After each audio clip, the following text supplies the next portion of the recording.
que je peux dire comme titre, l'importance du choix de Dieu et de notre oui. The importance of the choice of God and of our yes. Parfois, nous pouvons juger les gens et parfois, nous avons même été jugés à cause de nos choix personnels. Le choix de notre amour, le choix de là où nous voulons vivre, le choix de la langue qu'on veut parler, le choix du travail qu'on veut faire, le choix quel que soit le choix. Mais si Dieu t'a choisi, il va te défendre. Dieu a défendu son serviteur. Donc Dieu défend ses serviteurs. Tant que tu es dans la mission, tant que tu as dit oui au choix de Dieu, Dieu va te défendre. Dieu va permettre que tes ennemis ne te touchent pas. Ceci aussi, c'est terrible. Nous sommes dans des temps où le peuple du Seigneur, il est en train, au lieu de prendre des territoires, il est en train de détruire les territoires que certains avaient déjà saisis. Et maintenant, l'ennemi rentre dedans parce qu'ils ont dit non au choix de Dieu. Parce qu'ils n'ont pas intercédé pour la personne. Gloire à Dieu ce matin. C'est toujours bon d'être dans la maison du Seigneur. Et c'est toujours une joie de partager ce que le Seigneur a mis dans mon cœur pour son assemblée, pour le peuple du Seigneur, pour ceux qui nous suivent et même pour ceux qui ne sont pas encore dans le Seigneur, mais qui ont besoin, qui cherchent, qui sont en train de chercher. Nous savons que beaucoup de gens viennent au Seigneur, des fois en entendant, en tombant sur quelqu'un qui prêche. Il y en a, c'est Billy Graham qu'ils ont entendu. Il y en a, donc c'est toujours bon de venir au Seigneur, quelle que soit la manière que vous arrivez au Seigneur. L'essentiel, c'est d'arriver au Seigneur et d'être réconcilié avec Dieu. Ce matin, nous allons aller dans les Écritures.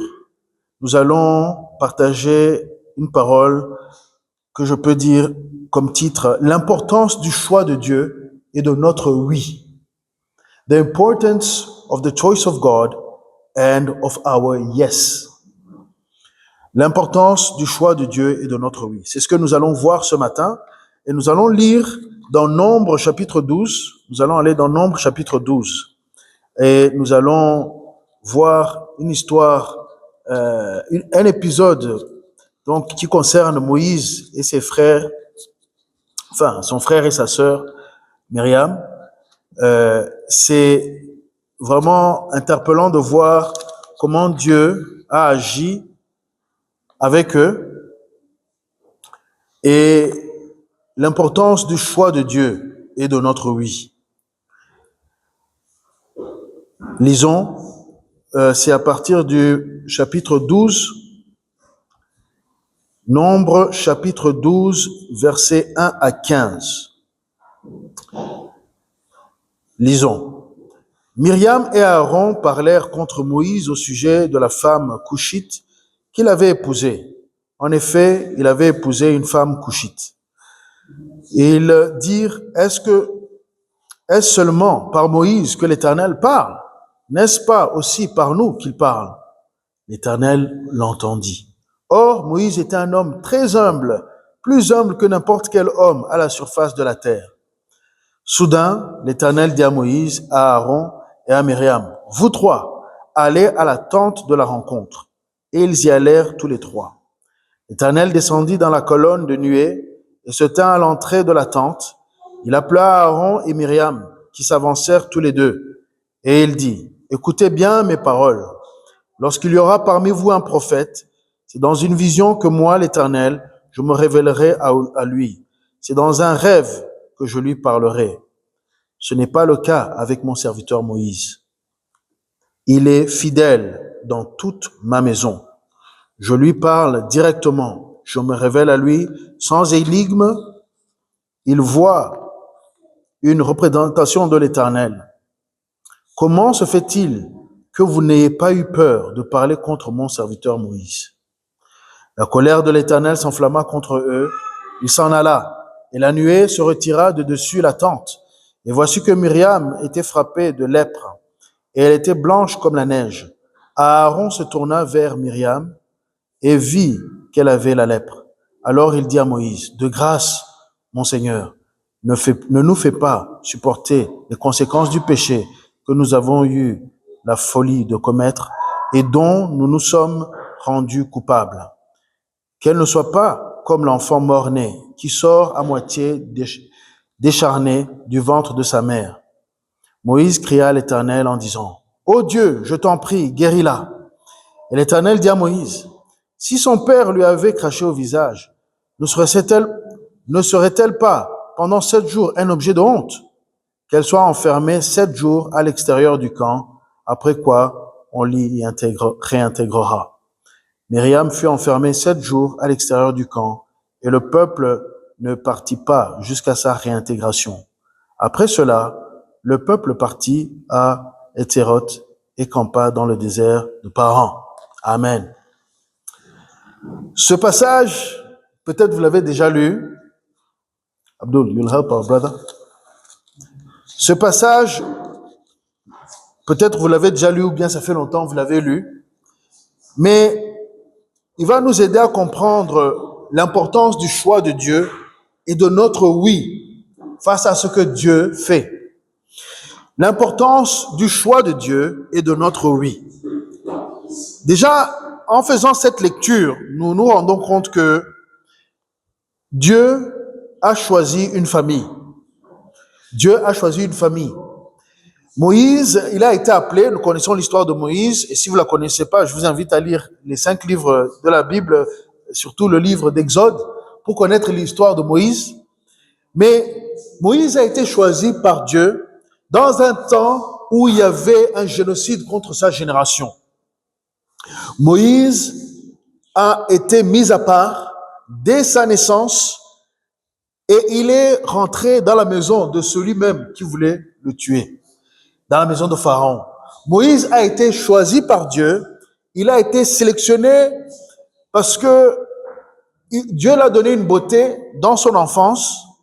La Bible ne dit pas s'il a continué à être beau, mais quand il était bébé, il était un beau bébé.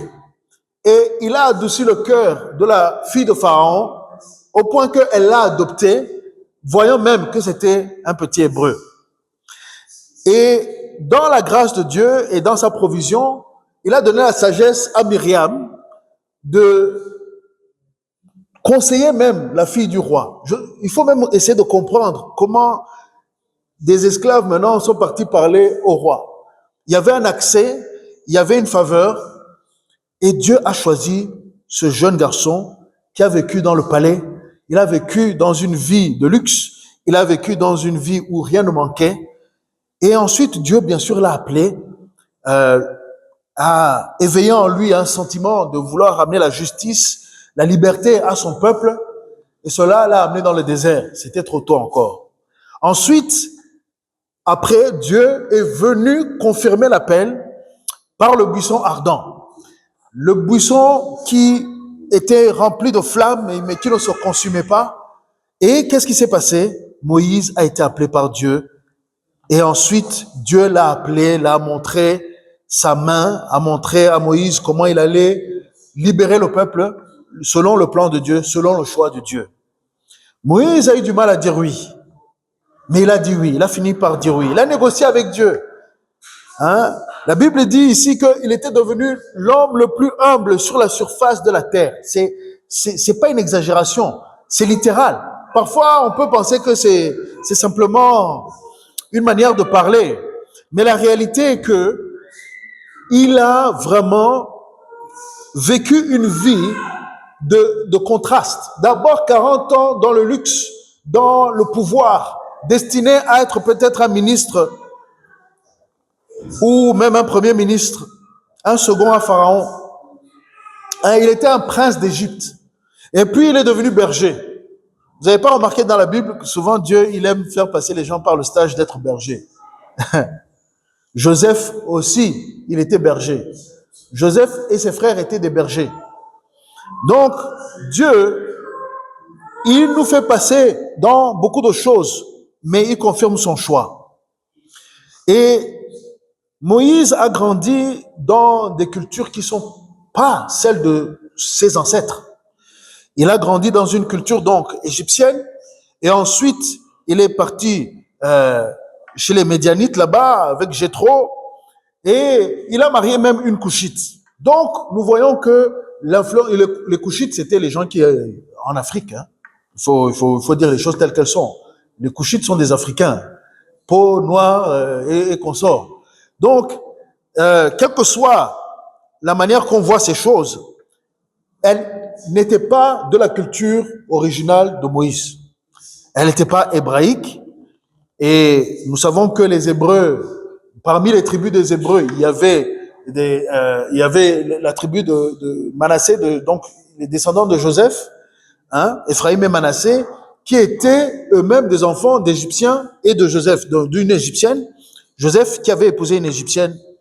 Et donc, quand même, la culture, même si elle était différente, elle n'était pas si loin de la leur. Mais quand on devient un peu intégriste, quand on devient un peu difficile, on peut être choqué.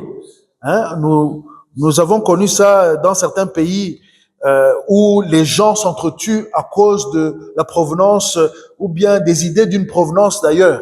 Hein, les étrangers, c'est le sujet qui est là depuis longtemps. Ce n'est pas que maintenant. Ce n'est pas que maintenant. Mais dans tout ceci, il y a le choix de Dieu. Parce que Moïse a été choisi. Quel que soit le choix de son épouse, Moïse a été choisi. Quel que soit où il est passé, Moïse a été choisi. Dieu a choisi Moïse. Et ici, nous voyons Myriam et Aaron qui se sont consultés et ils ont commencé à parler contre Moïse à cause du choix de la femme couchite qu'il avait épousée.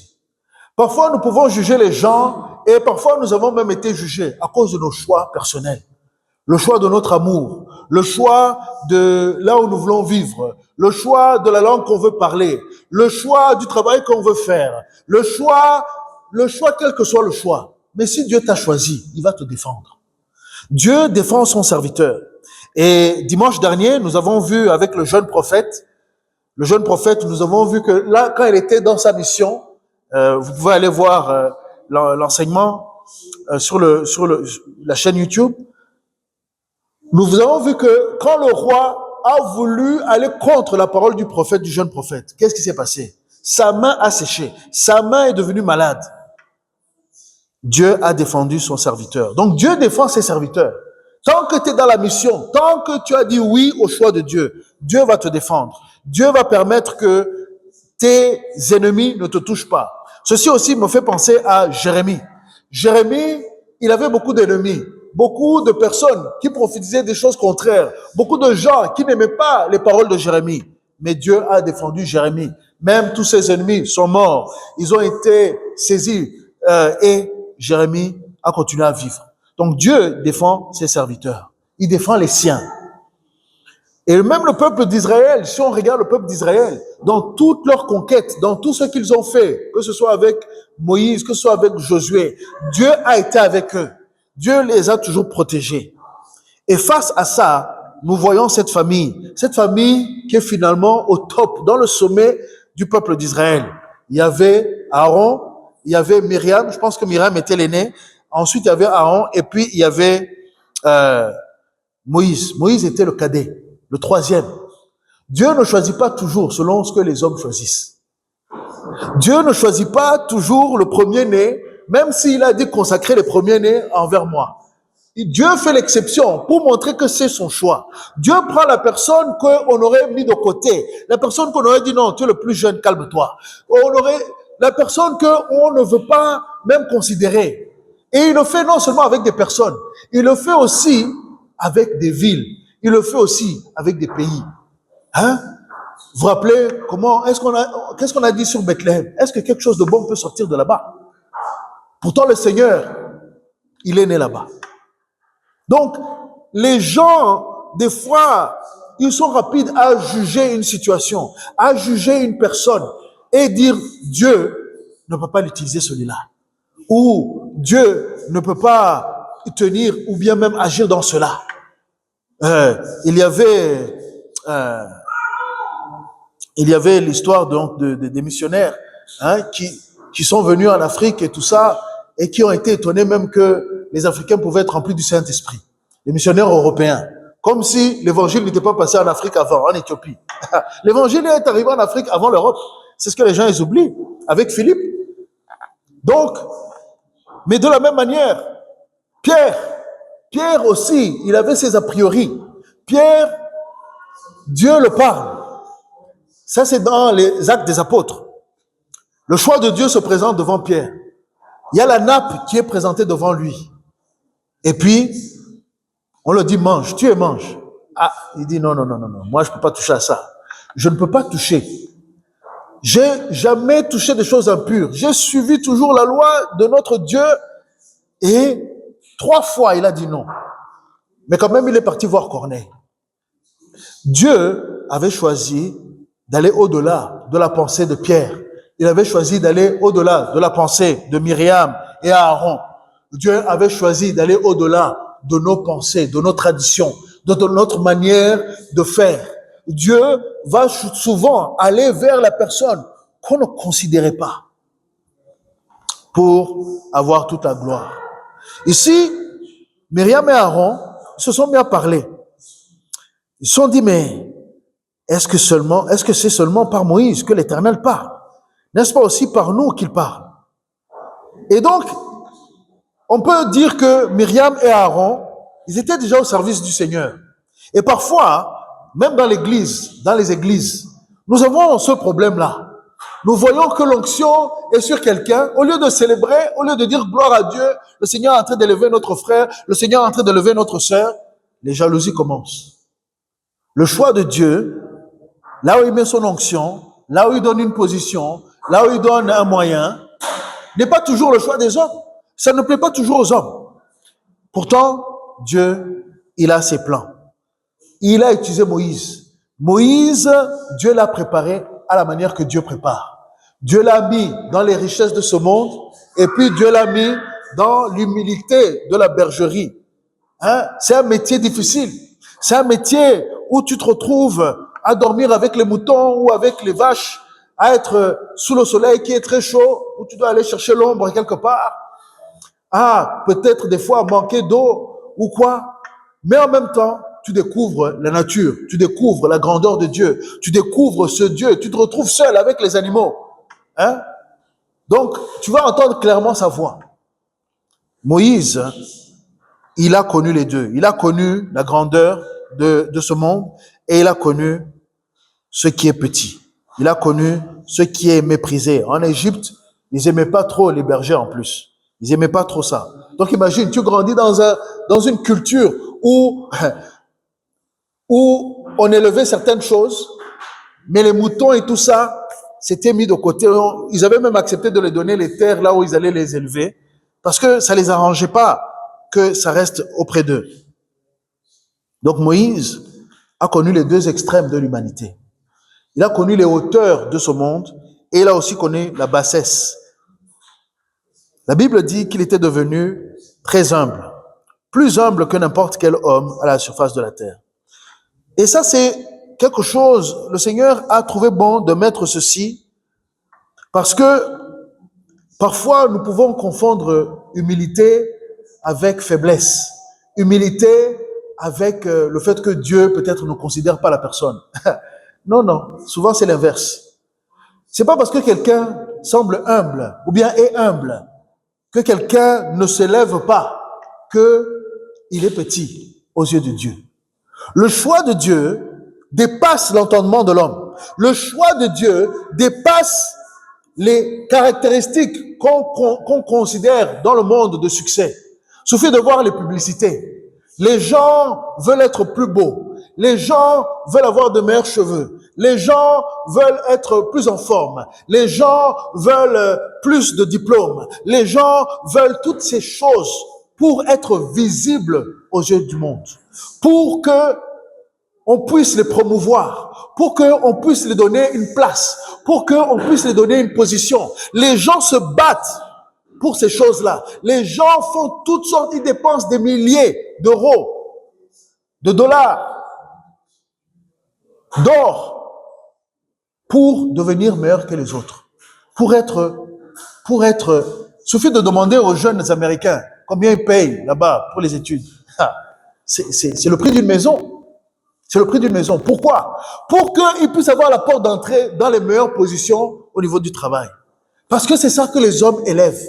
Les hommes élèvent vraiment leur tradition. Ils élèvent leur culture. Ils élèvent leur tradition dans l'éducation, dans le mariage, dans les affaires, dans toutes ces choses-là. Le choix de l'homme aurait été les 40 premières années de Moïse. Dans le palais. Quand Moïse était au palais. Quand il était visible, quand il était grand. Mais Dieu ne l'a pas appelé quand il était au palais. Le sentiment est venu en lui. Le sentiment de devoir libérer le peuple a commencé à naître en lui quand il était au palais. Quand il voyait le contraste entre la grandeur dans le luxe qu'il avait et la petitesse, la manière qu'on maltraitait ses frères. Mais là, l'appel n'avait pas encore été formel. L'appel est venu quand Moïse bégayait. L'appel est venu quand Moïse ne savait pas parler. L'appel est venu quand les gens ne considéraient pas Moïse, quand on l'avait oublié. Je ne sais pas si son frère le voyait souvent. Même si on lit les Écritures, on peut savoir que Aaron savait où se trouvait Moïse. Parce que quand il venait, quand Dieu a appelé Moïse, Aaron venait. Donc sûrement qu'il se voyait. Mais Moïse avait été mis à part. Myriam et Aaron ont vu la main de Dieu depuis que Moïse était petit. Myriam, comme je l'ai dit tout à l'heure, Myriam, c'est elle que Dieu a utilisée même pour permettre que la mère de Moïse soit la nourricière de Moïse. Comment Dieu travaille? Dieu travaille d'une manière extraordinaire. Myriam a vu son petit frère, son cadet. Elle l'a vu grandir dans le palais. Et sûrement qu'ils ont été au service dans le palais aussi. Parce que si elle a donné le bon conseil et que les choses sont bien passées, on peut supposer qu'elle n'était pas trop loin de Moïse même après. Aaron, pareil. Ils étaient devenus comme des leaders parmi le peuple des Hébreux. Mais ayant vu tout ça, ils ont été saisis par la jalousie. Ils ont été saisis par des questionnements. Et vous savez, la Bible dit que la gloire d'un homme, c'est aussi sa femme. Et on le dit autrement.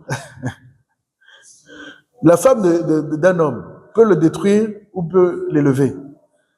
Une femme qui amène des problèmes, c'est comme une maladie dans les os. C'est comme une douleur dans les os. C'est profond. Donc maintenant, ils sont en train de juger la femme couchite que Moïse avait. Ils sont en train de créer des conclusions qui n'auraient pas dû avoir lieu parce que Moïse a épousé une femme qui n'était pas parmi eux. Ils n'ont pas appris la leçon de Joseph. Ils n'ont pas considéré leur propre peuple. Ils se sont mis, je pense que c'est l'ennemi qui les a inspirés. Parce que quand il y a cette xénophobie, quand il y a de regarder l'autre comme s'il est moins que toi, tu es en train d'être séduit par le diable. Parce que le diable prépare un mauvais coup avec toi. Si tu laisses ces sentiments rester en toi, tu vas avoir des problèmes. Nous qui venons du Rwanda, nous pouvons le comprendre encore plus. Ce sentiment de détester l'autre ou de mal le voir parce qu'il est d'une couleur ou d'une autre, parce qu'il est d'une manière ou d'une autre. Si tu laisses ce sentiment venir en toi, la punition de Dieu va venir sur toi, comme Myriam l'a découvert. Et ce n'est pas comme si Myriam et Aaron n'avaient pas une légitimité. Ils avaient une légitimité. Dieu aussi les parlait. Dieu aussi les utilisait. Nous voyons quand ils ont traversé, Myriam, elle avait une influence. Elle avait même chanté. Elle avait amené les gens dans le chant. Ensuite, nous voyons comment Dieu aussi utilisait Aaron. Là, ils étaient déjà établis. Ils étaient dans le désert. Dieu avait déjà établi les rôles. Ça, c'était pas le problème. Le problème, c'était qu'à l'intérieur, entre eux, il y avait des problèmes. Il y avait l'exclusivité de Moïse n'était pas acceptée. Le choix de Dieu, précis de Dieu, n'était pas accepté. Quand tu dis non à Dieu, quand tu manques de respect au choix de Dieu, tu peux t'attirer des problèmes. Parce que Dieu peut t'apprendre une leçon. Ce que j'aime avec cette histoire, c'est que vers la fin, on voit comment Dieu est un père aussi. Dieu est un père. Mais n'allons pas trop vite. Dieu choisit ses serviteurs. C'est ce que nous pouvons comprendre. Ici, dans ce passage, nous sommes en train de voir comment Dieu, non seulement il choisit ses serviteurs, mais comment aussi il les protège. Quand tu es dans les parvis de Dieu, tu es sous sa protection. Dieu a entendu. Moïse n'était pas là. C'est pas Moïse qui est parti se plaindre. Moïse n'est pas allé chercher Dieu et dire, regarde ce qu'ils disent de moi. Non. C'est Dieu lui-même. Il est venu dedans. Et c'était important qu'il agisse. C'était important que Dieu établisse l'ordre dans leurs pensées. Parce qu'ils influençaient le reste de la population. Ils étaient à la tête. Et si Dieu ne traitait pas ce problème, qu'est-ce qui allait se passer? Le reste du peuple allait aussi murmurer. Déjà qu'il murmurait, mais ça allait augmenter. L'ennemi, il est le lion qui rôde. Il cherche toujours une occasion. L'ennemi cherche toujours une occasion pour séduire les gens à avoir une fausse pensée, à avoir une fausse idée, à regarder des circonstances et créer des conclusions. Et même nous-mêmes, nous devons faire attention à nos paroles. Heureusement que nous sommes dans le temps de la grâce. Mais parfois, nos propres paroles, nos propres sentiments peuvent faire que la personne que Dieu allait utiliser pour te bénir, toi, tu l'as déjà déclassifié. Tu l'as déjà mis de côté. Tu as déjà dit non, Dieu ne peut pas utiliser cette personne. Or que c'est la personne même qui amène ta délivrance. C'est la personne même qui va te bénir. C'est la personne même qui va transformer ta situation. Faisons attention avec le choix de Dieu. Soyons rapides à dire oui au choix de Dieu. Ou au moins dire au Seigneur, mais Seigneur, aide-moi à comprendre ta volonté. Aide-moi à voir ce que toi tu vois. Ça, c'est une bonne réponse. C'est ce qu'elles auraient dû dire, Myriam et Aaron. Ils auraient dû dire, mais Seigneur, oui, on voit que tu as choisi Moïse. Mais c'est quoi l'histoire avec cette femme?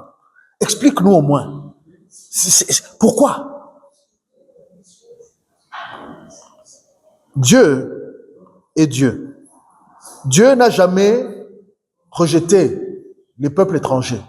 Au contraire, il a choisi un peuple pour que tous les autres peuples viennent à lui. Il a choisi un peuple pour qu'un sauveur émerge de ce peuple, afin que toutes les nations viennent à lui. Moïse, quand il a intercédé pour Israël, quand Dieu voulait les exterminer parce que, on peut le dire, Dieu en avait marre de leur attitude. Moïse, comment il a intercédé? Il a dit, Seigneur, non. Qu'est-ce que les autres nations vont dire? Qu'est-ce que les autres nations vont dire? Tu nous as sortis d'Égypte, tu nous as amenés là pour nous tuer. Qu'est-ce que les nations vont dire de ce Dieu-là? Dieu est patient. Il pouvait attendre, il pouvait recréer une nouvelle nation à travers Moïse. Et il a dit. Mais l'intercession de Moïse a fait que les nations, Moïse a parlé des autres nations. Moïse avait un cœur. Il avait un cœur. Il comprenait que Dieu avait un plan. Il comprenait que Dieu voulait libérer les hommes. Pas seulement le peuple hébraïque. Parce que même quand il a prophétisé, il a dit, un autre comme moi, un autre semblable à moi viendra. Moïse avait une compréhension du plan de Dieu plus qu'aucun homme. C'est comme ça qu'il a même prophétisé en Deutéronome. Nous voyons, Deutéronome, il dit beaucoup de choses sur le peuple d'Israël. Il voyait qu'ils sont un peuple court-raide, qui ne comprend pas rapidement, qui ne veut pas accepter la volonté de Dieu rapidement. Il a dit, vous là, parce que vous êtes endurcis, vous allez vivre des difficultés. Parce que vous dites non au choix de Dieu, vous allez vous retrouver esclaves, vous allez être saisis, on va venir vous prendre, on va vous séparer, vos enfants et tout ça. Moïse avait vu ces choses. Dieu parlait clairement à Moïse. Dieu ne parlait pas avec des énigmes. Dieu peut nous parler avec des énigmes. Dieu peut nous parler avec des rêves. Et si tu es prophétique, et nous sommes appelés à être un peuple prophétique, Dieu peut nous parler par des énigmes, par des rêves. Il te donne un bout d'information ici, un bout d'information là, pour que tu ailles le chercher, pour que tu ailles sonder les Écritures, pour que tu ailles trouver la volonté de Dieu. Mais à Moïse, il le parlait très clairement. Aujourd'hui, nous avons le Saint-Esprit. Et le Saint-Esprit nous parle aussi assez clairement. Et plus on se rapproche de Dieu, et plus on peut comprendre le choix de Dieu. Mais le choix de Dieu n'est pas toujours facile à comprendre. Le choix de Dieu n'est pas toujours celui qu'on veut. Et parfois, Dieu, il te laisse faire tes affaires jusqu'à ce qu'il te dise maintenant sa volonté. Dieu parle, tantôt d'une manière, tantôt d'une autre, mais on ne fait pas attention. C'est ce que Job 33 nous dit. Job 33, 14 à 18, nous voyons que Dieu parle de plusieurs manières. J'aime beaucoup ce passage parce que ça nous montre que Dieu il va pas te parler une seule fois. Il va pas venir vers toi une seule fois. Il va te parler plusieurs fois pour confirmer son choix, pour te donner la direction, pour te montrer le chemin que tu dois prendre, pour que tu vois que le choix de Dieu est sûr, pour que tu saches que Dieu est avec toi, pour que tu saches qu'il a un plan pour toi et pour que tu puisses le dire oui. Il n'y a rien de pire que de dire non à la volonté de Dieu. La volonté de Dieu, c'est celle qui a fait que le Sauveur est venu. Sans la volonté de Dieu, sans le choix de Dieu, Jésus ne serait pas venu. Sans le choix de Dieu, le Sauveur ne serait pas venu. Sans la volonté de Dieu, nous ne serons même pas ici vivants. Les hommes pensent que leur propre choix, c'est ça, que la science, c'est ça. Maintenant, nous sommes à l'ère de l'intelligence artificielle. Les gens consultent l'intelligence artificielle plus qu'ils ne consultent Dieu. Les gens cherchent leurs réponses dans l'intelligence artificielle, qui est la somme de toute la connaissance de l'humanité, plutôt que de chercher celui qui leur a donné la capacité même à réfléchir. Et les gens font leur choix par l'intelligence artificielle, au lieu de faire le choix par l'intelligence divine. Myriam et Aaron n'avaient pas l'intelligence artificielle. Ils avaient l'intelligence de leur tradition. Ils avaient l'intelligence de ce que leurs pères et leurs ancêtres leur ont dit. Et ils ont commencé à juger le serviteur de Dieu. Ils ont commencé à juger le choix de Dieu. Quelque part, ils étaient en train de dire non au choix de Dieu. Ils étaient en train de perdre la crainte de l'Éternel. Parce que Dieu leur dit, vous n'avez pas eu peur de parler contre mon serviteur, Moïse. Comment se fait-il que vous n'ayez pas eu peur de parler contre mon serviteur Moïse? La colère de l'Éternel s'enflamma contre eux. Si tu veux attirer la colère de Dieu, si tu veux attirer vraiment la colère de Dieu dans ta vie, voici le secret, c'est celui-là.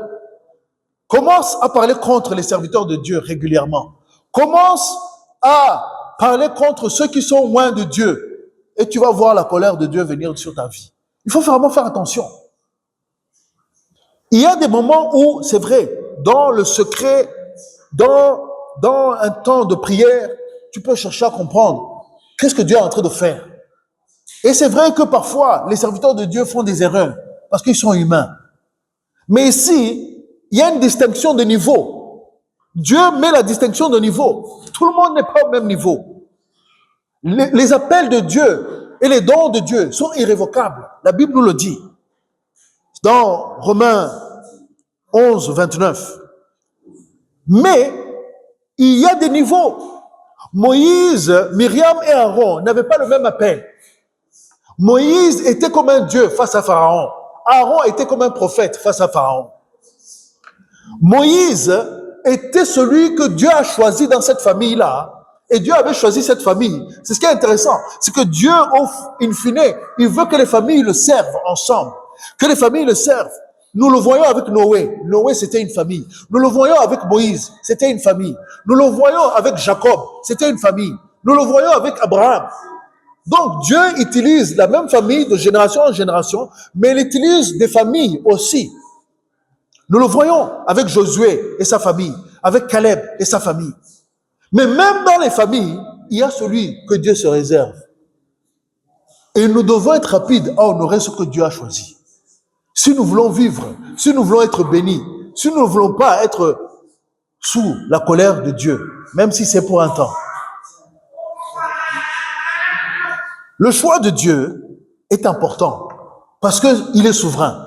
Si nous allons dans Exode 33, 19, allons-y un peu rapidement, dans Exode chapitre 33 et verset 19, il s'agit le moment où Moïse avait demandé à Dieu, fais-moi voir ta gloire. Ça c'est au verset 18. Et donc Moïse dit, fais-moi donc voir ta gloire. L'Éternel répondit, Je ferai passer devant toi toute ma bonté et je proclamerai devant toi le nom de l'Éternel. Je fais grâce à qui je veux faire grâce et j'ai compassion de qui je veux avoir compassion. Dieu est souverain. Dieu fait grâce à qui il fait grâce et il a compassion sur qui il veut faire compassion. Donc Dieu, il est miséricordieux. Il est rempli de grâce et de bonté. Ça, c'est la nature de Dieu. Tous ceux qui disent que Dieu est un meurtrier, un génocidaire, un ceci, cela, ils ne comprennent pas ce Dieu qui il est.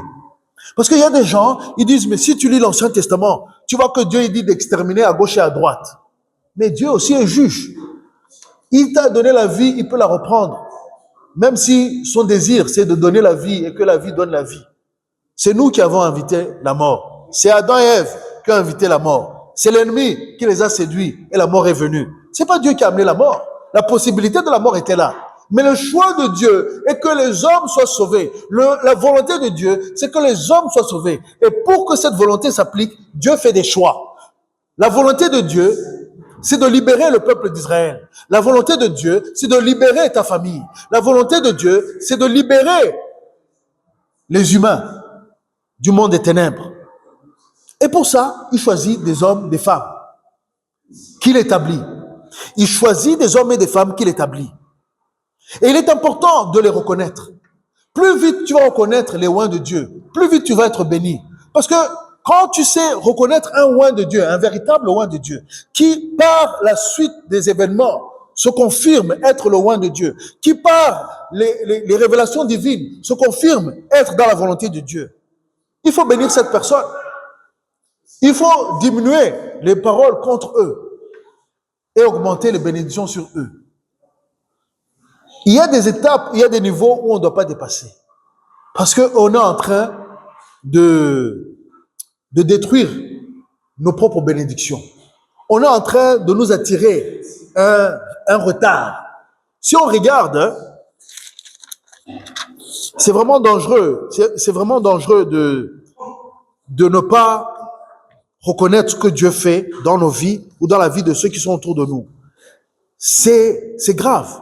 Donc nous voyons les conséquences. À partir du verset 9, nous voyons ce qui s'est passé. Myriam a été frappée de la lèpre. Sa peau est devenue blanche comme le mur. Donc imaginez, vous avez la peau bien bronzée, la peau bien mélaninée par le soleil, et puis la peau devient blanche comme ça, la lèpre. Ah, c'est compliqué. C'est compliqué. Elle ne pouvait pas comparaître devant les gens pendant 7 jours. Donc, des fois, on attire les maladies sur nos vies parce qu'on a trop parlé. Parce qu'on a manqué de respect au choix de Dieu. Il y a un seul moment où tu peux parler, où Dieu va te laisser tranquille. C'est lorsque tu parles pour lui et que tu es en train d'amener la correction à ses serviteurs. Élihu, c'est lui qu'on a cité, Job 33. Élihu, il vient, un jeune homme, il parle à des anciens et il les corrige. Dieu n'a pas demandé que Job aille prier pour Élihu. Dieu a demandé à Job d'aller prier pour ses autres amis. Mais le jeune qui a parlé la vérité et qui a amené la correction, Dieu n'avait rien contre lui. Donc si tu parles, tu as intérêt de parler comme un prophète. Tu as intérêt à parler comme celui qui est rempli de l'Esprit de Dieu. C'est le seul moyen où tu peux parler des serviteurs de Dieu et que ça passe. Sinon, tu t'attires des problèmes. Trouve la volonté de Dieu d'abord. Sache ce que le Seigneur dit, afin que tes paroles produisent la vie. Si les serviteurs de Dieu se trompent, ils peuvent se tromper. C'est le seul moment où tu vas parler. Mais si tu commences à les juger à cause de leurs habits, si tu commences à les juger à cause de leur manière de parler, si tu commences à les juger à cause de leur épouse, attention à toi. Attention à toi. Parce que tu peux t'attirer la maladie. Tu peux amener la maladie même dans ta famille. Tu peux amener des difficultés dans ta famille. Si tu n'as pas de raison, parce que la Bible dit aussi, y a-t-il de malédiction sans cause? Y a-t-il des malédictions sans cause? Non. Is there a curse without a cause. Est-ce qu'il y a une malédiction sans cause? Myriam ici, elle a reçu, je dirais, une petite goutte de la colère de Dieu. Parce que Dieu, quand même, il était compatissant. Moïse a intercédé pour elle. Aaron aussi a intercédé à Moïse. Moïse a intercédé au Père. Et ici, c'est une des premières fois où on voit que Dieu est comme un père. Parce que, même si c'est dans des circonstances difficiles, l'Éternel a dit à Moïse, verset 14, « Si son père lui avait craché au visage, ne serait-elle pas pendant 7 jours, ne serait-elle pas pendant 7 jours un objet de honte?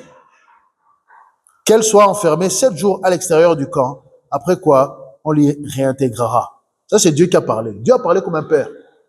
C'est une des premières fois dans la Bible où on voit Dieu qui se présente, qui fait un rapprochement avec être un père. Dieu n'est pas seulement Dieu, il corrige. Et nous voyons que le péché de Myriam et de Aaron a coûté 7 jours. 7 jours au plan divin, à arriver à leur objectif. Ils ont dû attendre qu'elle soit réintégrée. Des fois, tu peux ralentir ta famille, tu peux ralentir ta vie, tu peux retarder ta vie. Tu peux retarder ta vie à cause de tes paroles, sur ce que tu as dit, sur le choix de Dieu, sur la volonté de Dieu. Parfois même, tu peux même l'arrêter. Tu peux vraiment arrêter la volonté de Dieu. Tu peux arrêter ce que Dieu voulait faire dans ta vie. Tu peux le réduire parce que tu n'as pas su reconnaître le temps de ta visitation. Parce que tu n'as pas su reconnaître le choix de Dieu et donc la volonté de Dieu. Et puis, les choses que Dieu voulait te donner s'arrêtent là, un autre va les reprendre. Il y a des personnes, Dieu les a arrêtés dans leur service. Il leur a dit, assieds-toi, c'est fini. Il y en a d'autres, ils sont même morts parce qu'ils ont refusé le choix de Dieu. Il y en a d'autres qui ont fait ça publiquement. Heureusement, ici, c'était en privé. Donc, Dieu a géré les choses plus ou moins en privé. Mais quand tu le fais publiquement, attention à toi. Il y a des ministères aujourd'hui qui sont là à casser d'autres ministères seulement. Ils ne sont pas là à prêcher la parole de Dieu. Ils ne sont pas là à enseigner les voies du Seigneur. Ils sont là à dire, regardez là-bas. Celui-là, il a fait celui-là, il a fait ça, il a fait ça, il a fait ça, il a fait ça. Accusateur. Le diable n'a même pas besoin de faire autre chose. C'est terrible. Nous sommes dans des temps où le peuple du Seigneur, il est en train, au lieu de prendre des territoires, il est en train de détruire les territoires que certains avaient déjà saisis. Et maintenant, l'ennemi rentre dedans parce qu'ils ont dit non au choix de Dieu. Parce qu'ils n'ont pas intercédé pour la personne. Peut-être que Moïse et sa femme Cushite, ils avaient des difficultés. Peut-être. Peut-être que ça créait des difficultés au niveau de se comprendre à cause de la culture qui est différente. Au lieu de prier pour lui, au lieu de dire Seigneur, révèle-nous ta volonté dans cette affaire, au lieu de... Non, ils ont commencé à parler. Ils ont commencé à parler et ça les a apporté un jugement. Vous savez, il y a un niveau où c'est Dieu qui vraiment intervient directement pour toi. Si tu t'es mis dans la volonté de Dieu, si tu as accepté la volonté de Dieu, Dieu va te défendre même quand tu n'es pas au courant. Dieu va parler pour toi, Dieu va envoyer quelqu'un qui va te défendre, il va t'envoyer un avocat, un ange, d'une manière ou d'une autre. Il va causer des circonstances parce qu'il est le maître des temps et des circonstances pour toi. Parce que tu l'as dit oui. Parce que Moïse a dit oui. Même si au départ il hésitait, mais quand même il a dit oui. Aaron, Myriam, il se retrouve là grâce au oui de Moïse. Aaron, il a été recruté parce que Moïse a commencé à dire, oh Seigneur, je ne sais pas parler. Ah, alors Aaron, on l'a recruté. Myriam, elle a marché avec eux. Elle a continué à vivre là avec eux. Parce que il y avait l'appel de Moïse. Le positionnement qu'ils ont eu était grâce à Moïse. Et ils ont trouvé bon d'aller parler contre lui. En fait, c'était pas contre Moïse qu'il parlait, c'était contre Dieu. C'est pour ça que nous voyons que Dieu, c'est pas comme si Dieu n'entend pas les gens. Dieu entend les gens. Dieu, il entend tout le monde. Dieu entend tout le monde. Mais ici, c'était particulier. C'était face au choix spécifique, très spécifique de Dieu. Il y a des choses qui sont très spécifiques dans nos vies aussi. Il y a des volontés et des choix que Dieu veut pour nous. Si nous ne disons pas oui à ces choix, à la volonté de Dieu, ça nous ralentit. On ne doit pas se faire d'illusions. Parfois, nous tournons en rond. Le peuple d'Israël a tourné en rond parce qu'ils n'ont pas voulu suivre le choix de Dieu. Une nouvelle génération qui a appris la leçon maintenant de leur père, ils ont vu leur père mourir dans le désert jusqu'au dernier. Ils ont appris la leçon. Même si, bon, après eux aussi, ils ont oublié. Leurs enfants ont oublié. C'est ça l'histoire d'Israël. Dieu qui rappelle à l'ordre. Et aussi avec nous-mêmes. Dieu nous rappelle souvent à l'ordre. Dieu nous rappelle souvent à l'ordre. Parce qu'on est difficile. L'humain veut son propre choix, sa propre souveraineté. L'homme veut faire ses propres choix à chaque instant. L'homme veut choisir. Tu pries pour ton épouse. Tu pries pour te marier. Tu as vu une fille là, elle te plaît, mais Dieu te dit, laisse ça tranquille. Laisse ça. Cette fille-là va t'amener des problèmes. Et puis, le jeune homme, lui, continue, non, il dit, non, moi, c'est elle, c'est elle. Le Seigneur t'envoie un rêve, 2 rêves. Et tu ne veux pas accepter le choix de Dieu. Et puis, 10 ans plus tard, non seulement il y a divorce, mais les gens veulent s'entretuer. Le choix de Dieu et l'importance de ce choix. Quand Dieu choisit pour nous, c'est pas parce qu'il ne nous aime pas. Au contraire, c'est parce qu'il nous aime tellement. C'est parce qu'il nous aime tellement. C'est parce que dans tout ce qui est autour de nous, dans les personnes qui sont autour de nous, les choix, les personnes que Dieu met dans nos vies, les situations que Dieu choisit pour toi, il sait que c'est là où tu vas être béni, c'est là où ton âme va être comblée, c'est là où tu vas vivre des bénédictions sur bénédictions, c'est là où tu vas aller de gloire en gloire, c'est là où tu vas percer et percer encore, c'est là où il va ouvrir les portes pour toi et tu vas rentrer dedans. Et même si tu n'avais pas les diplômes, les ministres vont te recevoir. Et même si tu n'avais pas selon le standard des hommes, hein, tu ne devrais pas être dans le palais royal. Tu es comme un berger. Mais Dieu t'a fait sortir de la prison et t'a fait premier ministre, comme Joseph.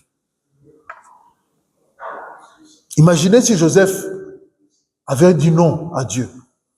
Imaginez si Daniel avait refusé d'intercéder.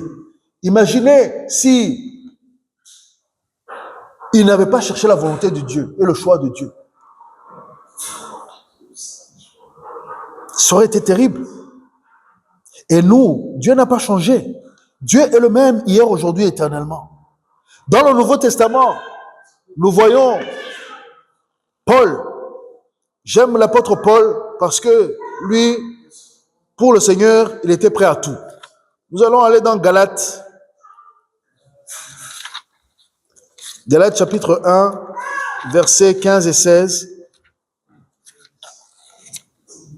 Mais lorsqu'il a plu à celui qui m'avait mis à part dès le sein de ma mère et qui a appelé par sa grâce de révéler en moi son Fils afin que je l'annonçasse parmi les païens, aussitôt je ne consultais ni la chair ni le sang et je ne montais point à Jérusalem vers ceux qui furent apôtres avant moi, mais je partis pour l'Arabie. L'apôtre Paul, il était face au choix de Dieu aussi. Il avait déjà le zèle. Il avait déjà envie de servir le Seigneur. Mais il était dans le tort. Il n'était pas dans la volonté de Dieu. Il avait seulement son énergie. Il apportait à la table son énergie. Et parfois, il y a des gens, ils apportent à la table leur énergie, mais ils ne considèrent pas le choix de Dieu. Tu sais, il y a plusieurs manières de dire non à Dieu. L'orgueil est terrible. L'orgueil est terrible. Parfois, tu peux dire, mais je suis plus intelligent que lui. Je suis plus qualifié que lui. Oh, à tes yeux, à tes yeux, à tes yeux, à tes yeux. Je suis plus capable que lui. Je parle plus de langues que elle. Je suis plus belle qu'elle. Je suis polyglotte. Je suis. C'est ce que l'ennemi a voulu aussi. Il a voulu prendre la place de Dieu. et il incite les hommes à vouloir prendre la place des autres. Comme si Dieu n'était pas assez grand pour donner des places à tout le monde. Apprends à célébrer la place que Dieu t'a donnée. Et si tu fais bien avec, Dieu va t'augmenter. Mais apprends à dire oui au choix de Dieu. Le choix de Dieu pour ta vie. Le choix de Dieu pour ta vie et ton oui sont nécessaires. Si tu dis non au choix de Dieu pour ta vie, si tu dis non à ce que Dieu a prévu pour toi, mais peut-être tu vas avoir les richesses du palais, mais tu seras misérable. Il y a tellement de gens qui ont des richesses, mais ils sont misérables. Ils se sont efforcés à gagner l'argent. Ils ont utilisé les systèmes de ce monde. Ils ont utilisé les systèmes d'Égypte. Ils ont utilisé les systèmes de la maçonnerie, de la franc-maçonnerie. Ils ont utilisé les systèmes des sorciers. Ils ont utilisé tous ces systèmes, mais ils sont les plus malheureux. Une petite parenthèse, dans les gens qui ne veulent pas chercher le choix de Dieu pour leur vie, il y a ceux qui vont chercher chez les sorciers. Et puis, on leur dit, oui, on te donne peut-être 1 million par jour, mais tu dois tout dépenser, sinon tu vas mourir. Par jour. Voilà ce que l'ennemi offre. Il t'offre l'argent, mais il ne t'offre pas la vie dans la paix, dans la joie. Il peut te dire, oui, tu vas recevoir tous les jours 10 000. Ça, c'est des choses véritables. Ce sont des témoignages. Tu peux recevoir 10 000 $ par jour. Tu te dis, oh, ça c'est merveilleux. Mais tu dois tout dépenser. Sinon, c'est ta vie. Voilà comment l'ennemi donne. Dans le palais, Moïse était misérable. Et pendant qu'il était au palais, ses frères et sœurs étaient misérables. Myriam et Aaron, ils étaient dans une vie de souffrance qui augmentait. Les gens, plus ils fuient la volonté de Dieu et plus les circonstances deviennent difficiles. Plus nous fouillons la volonté de Dieu et le choix de Dieu pour nos vies, et plus les circonstances deviennent difficiles. Les conséquences sont réelles. Myriam se retrouve là, seule, pendant 7 jours. Tout le peuple attend qu'elle soit réintégrée. Heureusement, Dieu est bon, il l'a réintégrée. C'était en privé cette affaire, c'était en privé. Mais c'était au sommet de la montagne, c'était au sommet du peuple. Voilà pourquoi c'était important et que ça a été rapporté pour que nous apprenions. Mais dans chaque famille, il y a ces situations-là. Dans toutes les familles de la terre, il y a celui que Dieu veut utiliser plus que les autres. Et il faut accepter. Il y en a un qui va être au service de Dieu plus que les autres. Il faut célébrer Dieu. Il faut voir comment nous on peut le soutenir. Il faut voir comment on peut lui envoyer quelques ressources. Il faut voir comment on peut l'aider plutôt que de le juger. Même s'il fait des choix qui ne sont pas les nôtres. On peut faire des choix qui ne sont pas ceux des autres. Mais il faut qu'on accepte la volonté de Dieu et le choix de Dieu. Si on dit non, comme je l'ai déjà dit, la maladie, elle vient. L'ennemi, ça ouvre des portes à l'ennemi. Parce que Dieu s'enflamme. Mais quand Dieu s'enflamme, qu'est-ce qu'il fait? Mais il permet que les flèches que l'ennemi avait déjà lancées contre toi arrivent. Elles arrivent et elles transpercent. Il faudra l'intercession pour que tu sois restauré. Même les amis de Job, dans leur ignorance, ils ont beaucoup parlé sur le serviteur de Dieu Job. Job ignorait beaucoup de choses, mais il était le choix de Dieu. C'est lui que Dieu a utilisé pour aller restaurer ses amis qui ont parlé contre lui. Nous devrons vraiment faire attention. Cherchons la volonté de Dieu. Cherchons à voir le choix de Dieu. Cherchons à célébrer celui que Dieu a utilisé. Les pharisiens ont eu ce problème avec Jésus. Les pharisiens n'ont pas su reconnaître le Seigneur Jésus lorsqu'il est venu. Ils n'ont pas su reconnaître le Messie d'Israël, celui qui venait sauver Israël. Ils n'ont pas su le choix de Dieu. Ils l'ont mis à mort carrément. Et l'ennemi les a aidés à chaque pas. Quand tu ne donnes pas l'importance au choix de Dieu, l'ennemi va t'accompagner dans ta folie.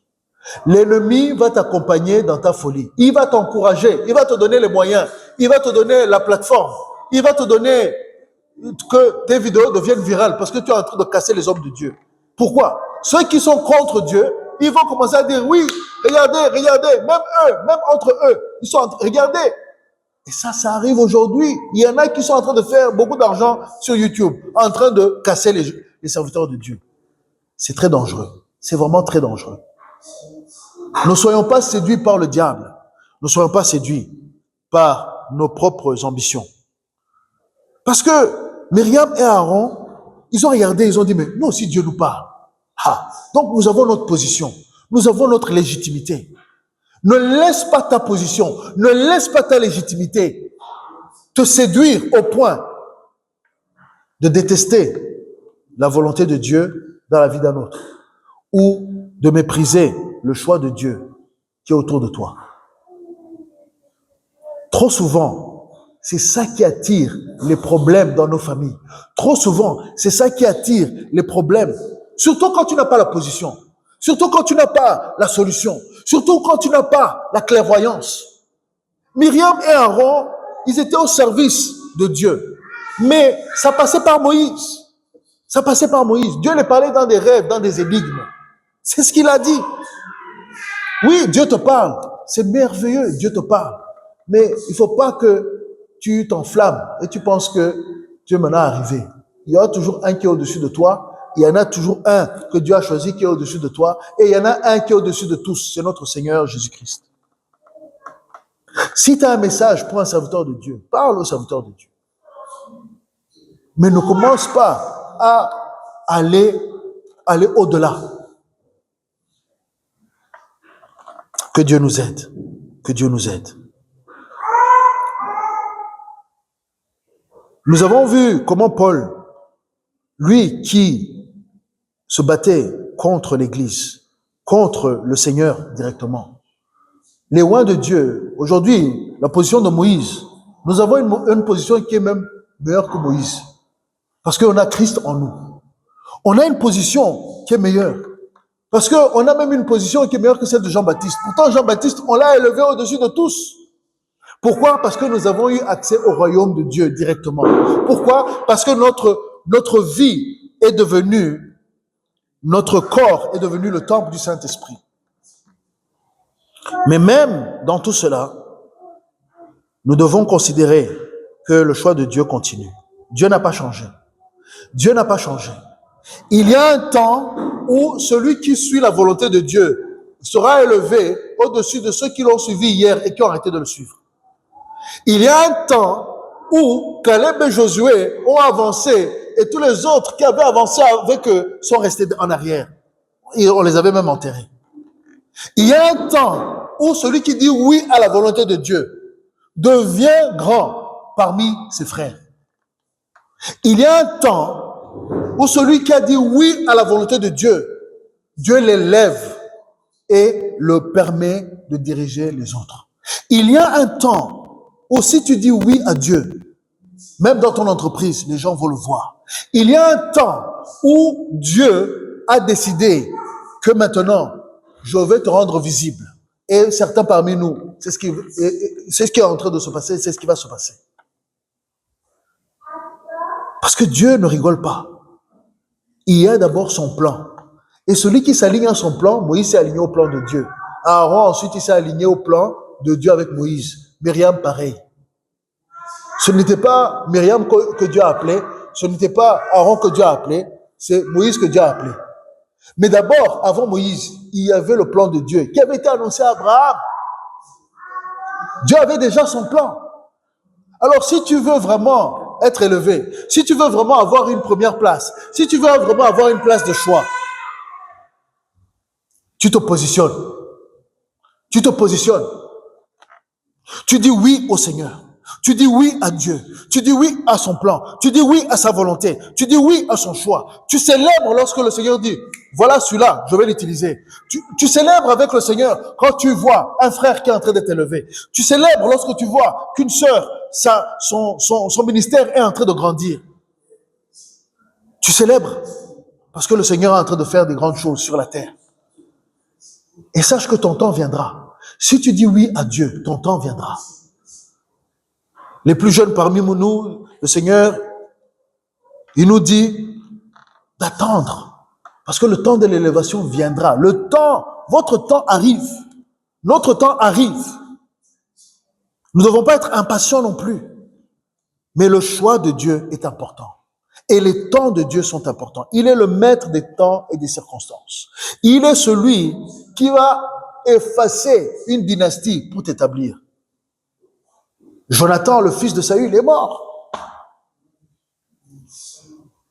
La dynastie de Saül, enfin, la dynastie, ceux qui allaient être une dynastie, ils n'étaient plus. Dieu a établi un homme qui était selon son cœur, qui savait dire oui à la volonté de Dieu, qui comprenait le plan de Dieu, même s'il n'avait pas tout clair. David, le roi David, qui est devenu roi, il avait déjà le sang royal en lui. L'onction royale était déjà sur lui. Il avait une compréhension de ce Dieu-là que même le roi d'Israël n'avait pas. En étant berger, il a vu la main de Dieu.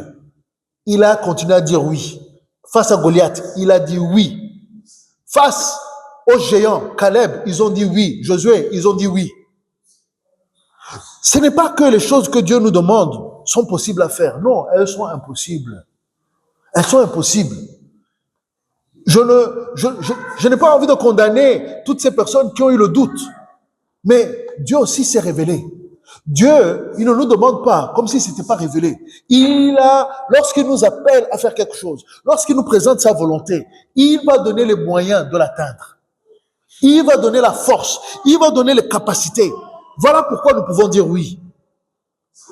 Dieu parlait face à Moïse. Dieu, dans le lieu secret, va te parler face à face. Il va te parler à l'intérieur. Il va te rendre capable de comprendre les mystères. Il va te donner la parole. Il va te donner les dons. Il va te donner l'onction. Il va agir avec toi si tu dis oui. Mais ne ralentis pas ton ministère. Ne ralentis pas ta vie. Ne retarde pas tes bénédictions en critiquant sans avoir eu la vision du Seigneur.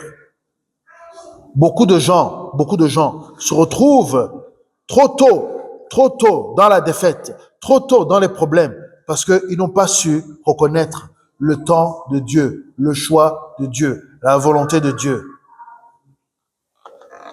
Reconnaître le choix de Dieu, c'est ce qui nous permet de vivre dans l'abondance qu'il promet aussi.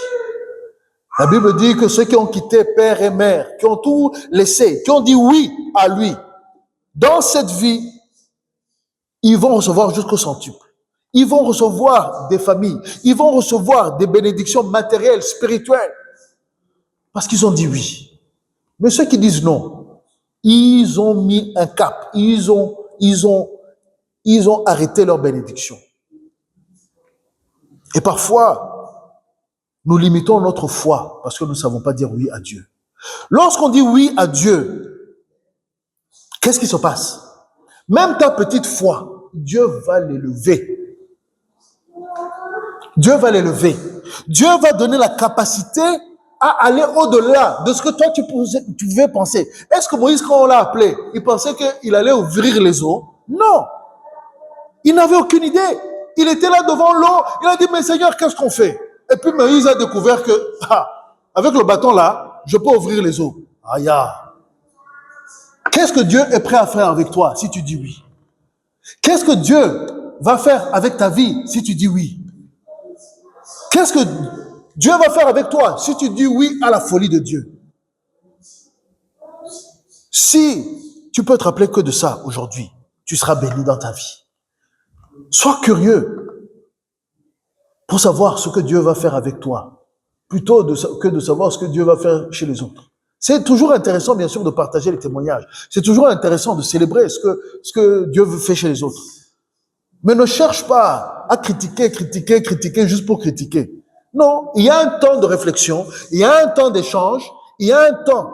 Mais Myriam et Aaron, c'était pas pour comprendre le choix de Dieu. Ce n'était pas pour, pour s'élever dans le ministère ou bien, pas s'élever, c'est pas le bon terme. Ce n'était pas pour avancer en profondeur dans le ministère. Non, c'était pour dire, mais nous aussi nous sommes des gens. Nous aussi nous sommes quelqu'un.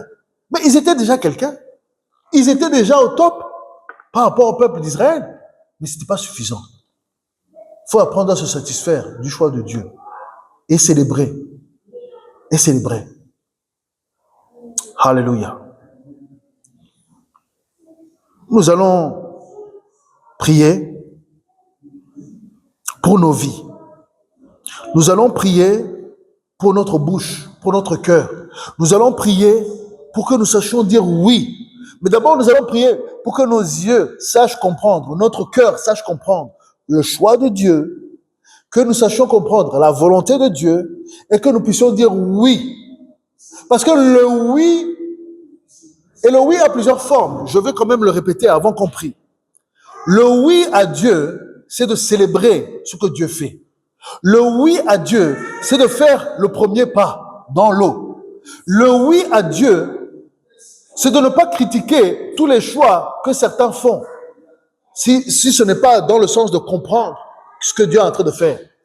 On a le droit de raisonner, on a le droit de se poser des questions, on a le droit de dire, mais est-ce qu'ils sont en train de faire la volonté de Dieu? Ça va. Dieu n'a jamais été contre ça. Mais dès que tu commences à aller dans le mauvais sens là, comme Myriam et Aaron dans cet incident-là, tu t'attires des problèmes. Et même tu peux t'attirer des problèmes sur non seulement toi, mais ta famille, si tu continues. Il y en a qui ont haï la volonté et le choix de Dieu. Et ça coûtait à leur famille. La terre les a avalés. Dieu avait dit, ne touchez pas aux choses là, c'est interdit. Il y en a un, il n'a pas pu résister. Il n'a pas pu résister. Il a pris la fourrure, il a pris les objets précieux, il est parti cacher ça sous sa tente. Il a méprisé la parole du Seigneur. Il a méprisé le choix de Dieu. Il a méprisé. Qu'est-ce que ça a coûté? Sa vie et la vie de sa famille. C'est terrible. C'est terrible. Mais nous sommes dans les temps de grâce. Dieu fait grâce. Dieu fait grâce. Dieu ne veut pas nous utiliser comme des exemples chez les autres. Non. Il y a toute cette parole. Il y a les Écritures pour ça. Dieu veut que nous apprenions de ces gens-là pour que nous-mêmes, nous puissions marcher en victoire, pour que nous-mêmes, nous puissions aller de gloire en gloire. Mais pour cela, nous allons devoir changer notre manière de voir les choses. Et si nous sommes déjà en train de voir les choses clairement, gloire à Dieu, continuons à dire oui, continuons à avancer, continuons à affermir nos pas dans le Seigneur, dans sa volonté. Continuons à travailler, à prier pour que d'autres aussi perçoivent ce que le Seigneur nous a permis de comprendre. Continuons à agir, à nous empresser, à ne pas tout le temps devoir vérifier 50 fois avant de faire un pas. Paul, il a dit dans Galates 1, 15 à 16, il n'a pas été consulté la chair ni le sang. Il n'a pas été consulté à gauche et à droite. Au bout d'un moment, il faut faire le choix de dire oui et avancer. C'est ce qu'il a fait. Il a dit non, je suis allé directement en Arabie. Et là-bas, Dieu l'a formé. Dieu l'a révélé les choses qu'il n'avait pas révélées à Pierre, qu'il n'avait pas révélées aux apôtres.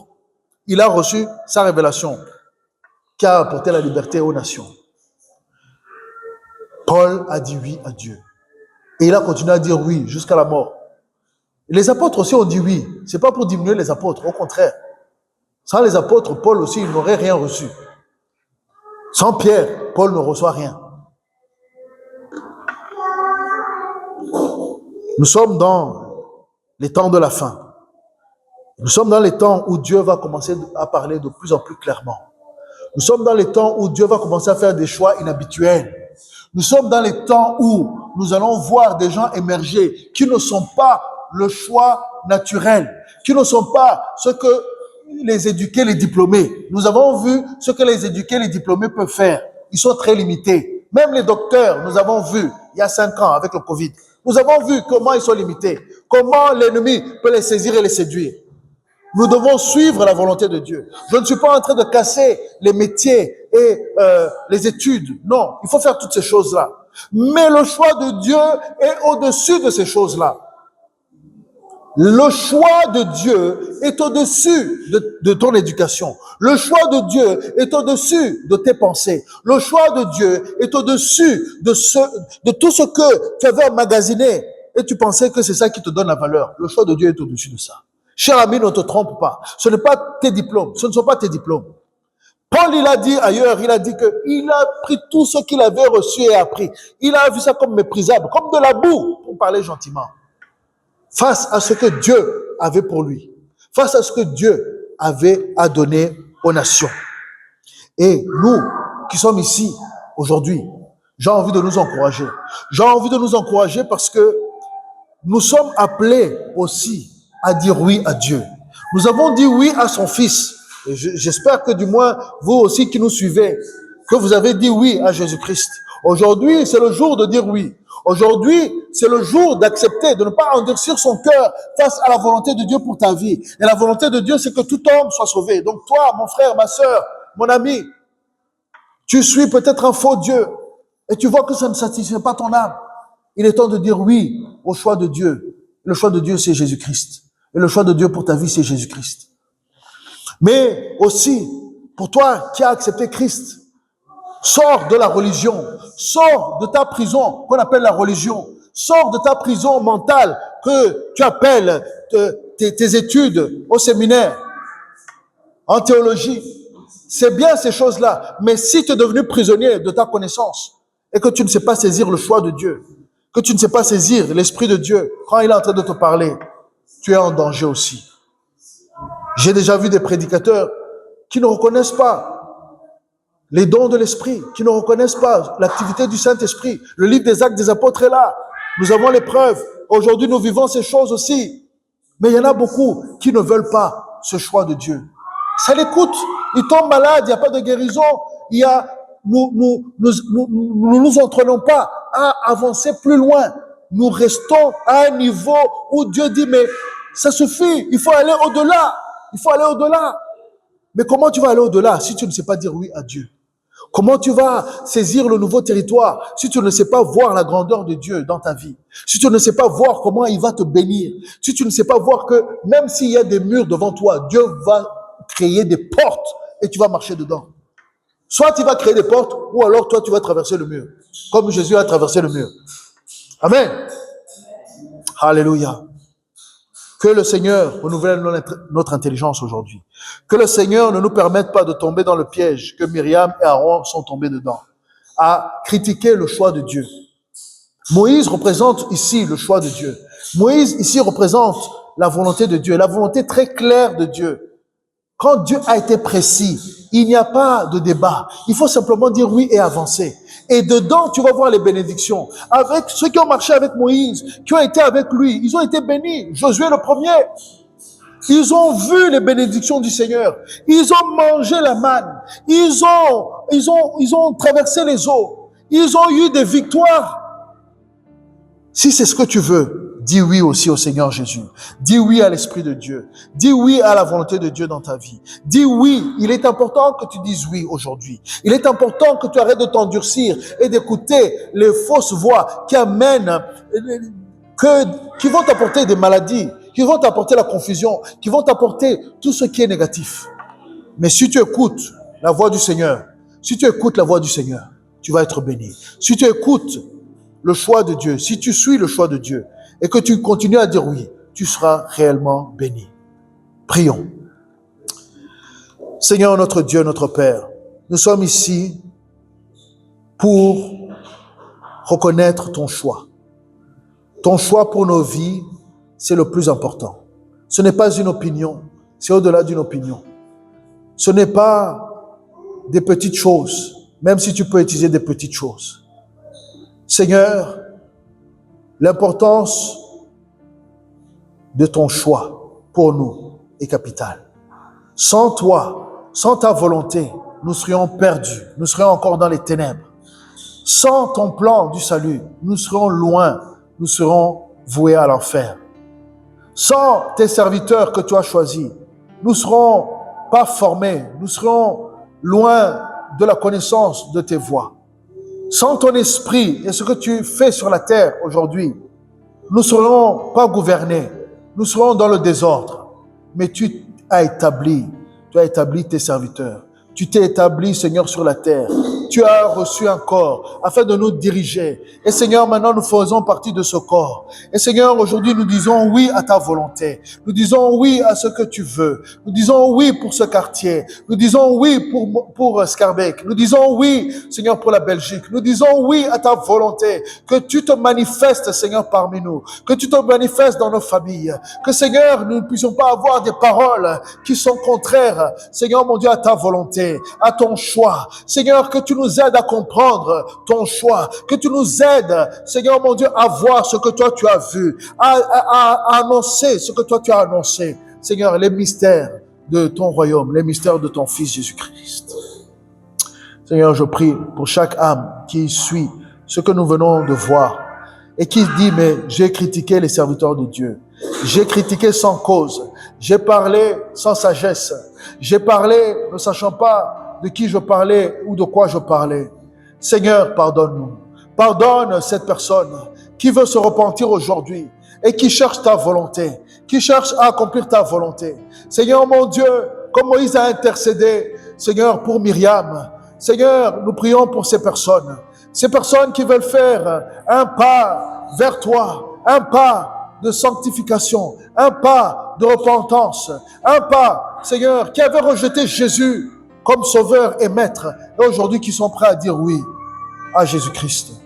Je prie, Seigneur, que tu les reçoives, que tu transformes leur intelligence, que tu les renouvelles, que tu fasses de eux une nouvelle créature. Et pour ceux qui marchent déjà avec toi, mais qui n'ont pas saisi tes plans, qui se sont fait avoir par la religion, qui se sont fait avoir par les traditions des hommes, qui se sont fait avoir par les idées des hommes. Et Seigneur, aujourd'hui, qui veulent dire oui à ta volonté, oui à ton choix, oui à la nouvelle saison que tu les offres. Seigneur, je prie que tu les visites, que Seigneur, tu aies compassion de eux, sur eux et leur famille. Que tu aies compassion sur leur famille, Seigneur mon Dieu. Que tu les permettes de rentrer dans cette saison. Que tu les permettes, Seigneur mon Dieu, d'aller au-delà et de saisir leur territoire aussi. Et qu'ils deviennent fidèles à toi, Seigneur. Permets-nous, Seigneur mon Dieu, de toujours avoir les yeux pour voir ce que tu es en train de faire. De ne jamais rejeter ta volonté. Et de ne jamais rejeter ce que tu as élevé. Et Seigneur, que tu nous donnes les yeux pour voir aussi les faux. Parce qu'il y a aussi des faux, Seigneur.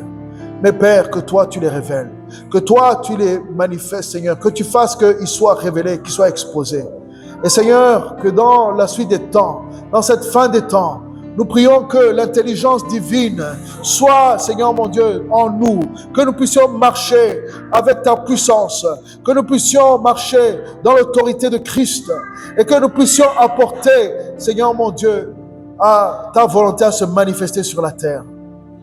Père, merci parce que tu nous entends. Merci parce que tu ne nous traites pas comme on le méritait. Mais merci parce que tu nous fais miséricorde. Car tu as dit que tu fais miséricorde à qui tu veux, Seigneur. Et nous sommes bénéficiaires de ta miséricorde. Gloire à ton Saint-Nom. Seigneur, nous voulons que sur la terre, ton nom soit proclamé. Que ton nom soit connu, toi Yahweh. Toi, le Dieu éternel, le créateur de toutes choses. Seigneur, que les hommes puissent voir ta bonté et ton amour. Que les hommes découvrent à quel point tu es miséricordieux réellement et comment tu les as aimés. Seigneur, et que toute la gloire te revienne. Merci Jésus. Seigneur, nous prions pour ton peuple cette semaine. Seigneur, dans les prochains jours, qu'ils puissent avoir des révélations fraîches de ton choix, de ta volonté, de ce que toi tu es en train de faire sur la terre. Que Seigneur, nous puissions marcher dans ton choix, dans ta volonté. Oh, alléluia. Et que Seigneur, nous puissions vivre des moments de voir ta puissance, d'être témoin de ta puissance, d'être témoin de ton esprit qui agit sur la terre. Alléluia. Au nom de Jésus, nous avons prié. Amen. Amen. Amen. Alléluia.